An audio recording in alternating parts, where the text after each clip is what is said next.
Super यहाँ गदन बाबा वो का अच्छा लगल बा देखो बरंदर वो के करता नहीं जी ए जोगी बाबा बेलवनिया गांव में आई बड़ा हाँ हर घर से भिक्षा मांगे हैं हाँ अब तो यहाँ चलिए जाइए हाँ आई सरंगिया देखिन वो भेंता जी हाँ आई बोलबो करे ले हाँ ए सरंगी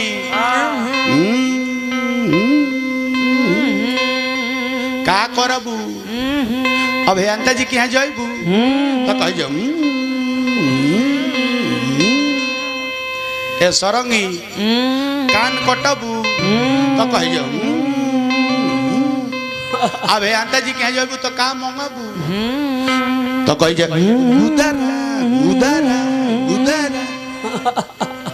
बाकी जोगी बाबा ए बेलवनिया गांव में आइल बड़े हर घर से भिक्षा ली है एक बाद अपना मतारी के हाथ से भिक्षा लेके फिर गोरखपुर धाम प्रस्थान करी है मास्टर साहब उन्हें तक बोलो बिगाड़ दिए हम जानते नहीं क्या जहाँ उन्हें तक लगी बिगड़ ले ऐसे अपन काम करो बबुआ अरे कौने कारण जोगिया जोगा वाले टिमल बाबा अरे जोगा वाले हो अरे कौने करनमा भिखिया मांगे ले ए रामा हो अरे कौने करनमा भिखिया मांगे ले बच्चा बोला चाचा लग जा तो कौने करनमा जोगिया जोगा वारम बोले अरे जोगा वारम बोले कौने करनमा भिखिया मांग ले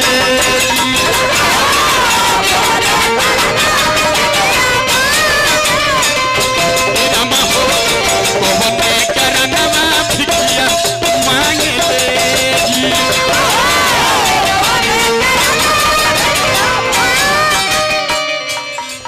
जोगी बाबा का बच्चा रौरा कहाँ से आइल बानी कहाँ तक जाई बाबा हम गोरखपुर धाम से चल के आइल बानी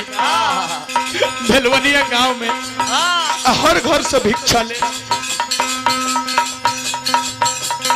भैया जी की तरफ से बड़ी बड़ी पुरस्कार योगी बाबा के झोली में हार्दिक अभिनंदन सुस्वागत भोलेनाथ के भंडार और भंडार भोलेनाथ भरले रही ए जोगी बाबा का बच्चा रौरा कौना कारण जोगी बनल बानी अरे चाचा जी हमरा कुछ के कमी नहीं है हाँ खेती बाड़ी बा बावे मोटर गाड़ी बा बावे हलटारी बा बावे बालो बचा बा ना भगलो बाकी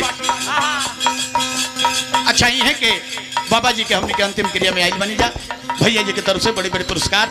हार्दिक अभिनंदन है देखिए सामान लेके उनका लगा मत जाना तो उनका बीमारी उठेला बाबू रे लेकिन नारी के कारण भरत हरे बनी गइल जोगिया अरे बनी गइल जोगिया राजपाट दिहल सब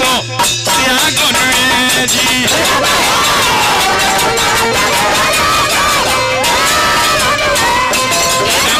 राजपाट दिहल सब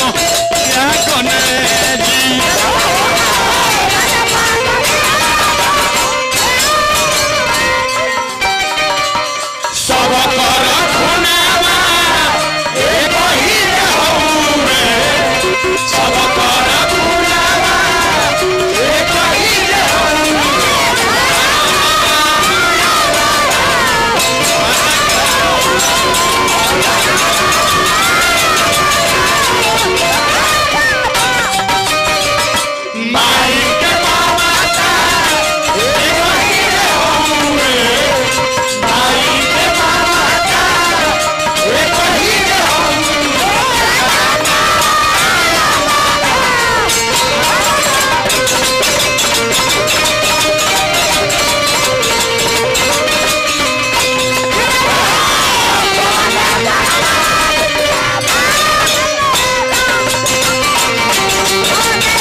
तरफ से बहुत बहुत योगी बाबा के झोली में पुरस्कार दिल बनी। हर एक कलाकार के पुरस्कार श्रद्धा के जय जयकार बा। वो चाचा जी के आत्मा कहीं भी हो, तीनों लोग 14 भुवन में परमात्मा वो आत्मा के अपना में विलीन कर ली। यह हमने के भगवान से नहीं हो रहा करब जा। लेकिन अंत में जोगी बाबा को होता रहे, दे दो तू लुगरिया मैया, दे दो तू गुदरिया, अरे दे दो तू गुदरिया, ले तो हरा दर बारन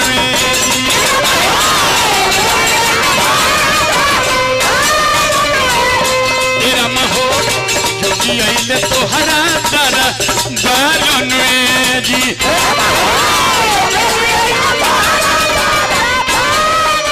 कहते कहते चलना है टिमल बाबा, अभियंता जी से सेवा लेना है। रामे रामे रामे हो रामे रामे जी के नैया, अरे रामे जी के नैया, राम लगई है बेरा पारन जी।